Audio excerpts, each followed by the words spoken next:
الرحيم. الحمد لله وكفى، عالم السر وأخفى، والصلاة والسلام على نبيه المجتبى وعلى آله وصحبه ومن اهتدى. حثنا ديننا الحنيف على مكارم عظيمة وجعلها سببا لنيل الثواب العظيم والأجر الجزيل.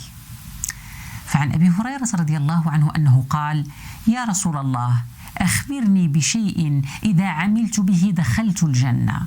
فقال صلى الله عليه وسلم: أطعم الطعام وأفشي السلام وصل الأرحام وقم بالليل والناس نيام تدخل الجنة بسلام.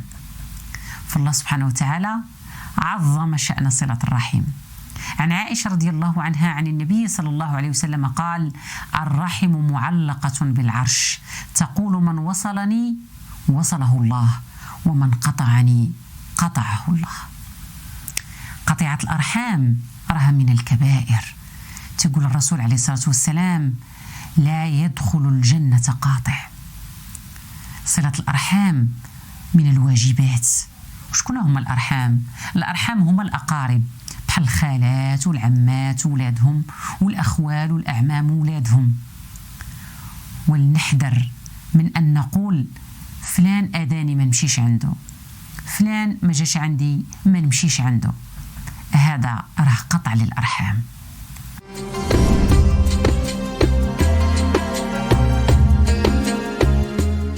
واصل الأرحام راه ماشي هو المكافئ.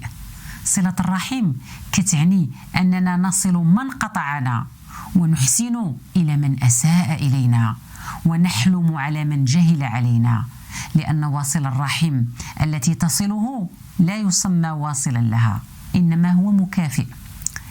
ماذا قال الرسول عليه الصلاة والسلام؟ قال: ليس الواصل بالمكافئ، ولكن الواصل من إذا قطعت رحمه وصلها. داك اللي ما تيجيش عندنا، داك اللي قاطع معنا الطريق، داك اللي تيسيء لينا، هذاك هو اللي كنوصلوه. اما اللي كيمشي عندنا وكنجي عنده، هذاك كيوصلنا وكنوصلوه كيتسمى المكافئ. ليس الواصل بالمكافئ، ولكن الواصل من إذا قطعت رحمه وصلها. عن أبي هريرة رضي الله عنه أن رجلا قال: يا رسول الله، إن لي قرابة أصلهم ويقطعوني، أحسن إليهم ويسيئون إلي، أحلم عنهم ويجهلون علي. فقال: لئن كنت كما قلت فكأنما تسفهم المل، ولا يزال معك من الله ظهير عليهم ما دمت على ذلك. أشنو نقولوا في الإنسان اللي كنكونوا كنمشيو عنده ولكن هو قاطع معنا الطريق، قاطع معنا الصلة، كنحسنوا ليه وكيسيء لينا، نحلم عنه ويجهل علينا.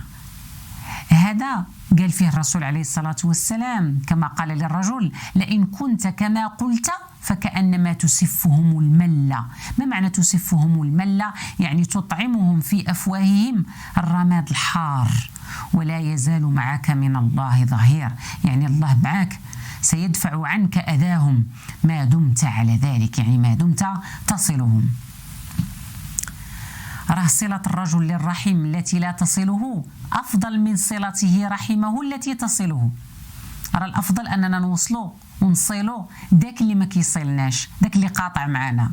يقول الله عز وجل: ولا تستوي الحسنة ولا السيئة ادفع بالتي هي أحسن فإذا الذي بينك وبينه عداوة كأنه ولي حميم.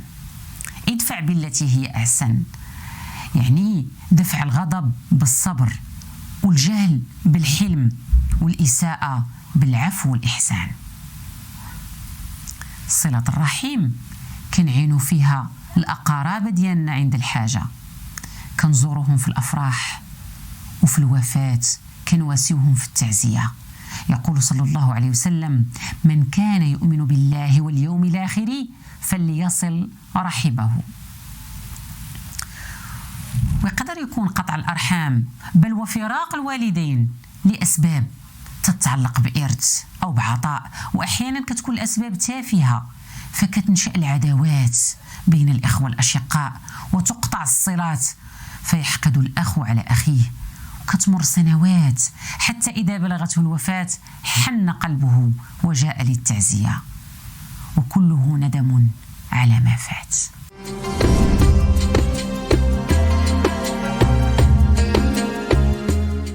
أحبتي الكرام، من أجل القربات عند الله وأفضل الطاعات صلة الرحم، ومن فضل الله وكرمه أن جعل صلة الرحم بركة في الوقت وزيادة في رزق العبد. عن أبي هريرة رضي الله عنه قال: سمعت رسول الله صلى الله عليه وسلم يقول: من سره أن يبسط له في رزقه وأن ينسأ له في أثره فليصل رحمه. بصلة الأرحام تتقوى أواصر المحبة والمودة وتتآلف القلوب وتزول العداوة والبغضاء، ولكن خاص يكون غض الطرف على أمور، والعفو عن الزلات، وإقالة العثرات، والإحسان والابتسامة وطلاقة الوجه، واللين في المعاملة، وبذل المعروف وتبادل الهدايا وغيرها. ونحن في شهر رمضان نتقرب إلى الله تعالى بالصيام والقيام ونسارع للخيرات. علينا أن نصل من قطعنا، نصل أرحامنا مكافأة، ونصل أرحامنا إذا قطعونا، لنكن من المتنافسين في العمل الأحسن. يقول الله سبحانه وتعالى: الذي خلق الموت والحياة ليبلوكم أيكم أحسن عملا.